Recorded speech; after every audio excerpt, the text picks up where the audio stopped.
لو عقولنا اتبدلت مم. مين هيبوظ حياة التاني أسرع؟ مش فاهمة السؤال. الحمد لله إن احنا مش هنبدل دلوقتي. لو عقولنا لا اتبدلت أيوة ماشي. يعني ايه مين هيبوظ حياة يعني التاني انت أسرع؟ لو انت خدت حياتي كلها وقررت تتحكمي في كل حاجة، انت هتبوظي حياتي ولا انا اللي هبوظ حياتك؟ أنا هبوظ حياتك علشان أنا هروح الشغل اتخانق.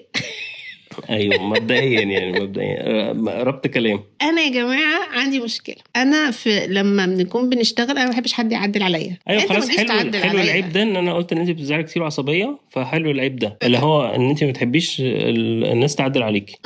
ماشي حلو خلاص ماشي. ايوه ده انا معترفه بيه. فلما حد بيعدل عليا انا بتضايق جدا وبحس مين انت يا جربوع. يلا عندك خبره 15 سنه في الفيديو اديتنج جاي تقول لي الفونت ده وحش؟ ايوه يعني ايه، ما تيجي تقعد بدالي صح يعني بدل جات لك الجرأه. فمبدئيا كده لو انا خدت حياتك انا هقعد اتخانق في الشغل لحد ما تترفد. هم فاهمين اسماعيل اتغير ليه يا جماعه؟ في ايه اللي جراله؟ اسماعيل بيعيط ليه في الحمام؟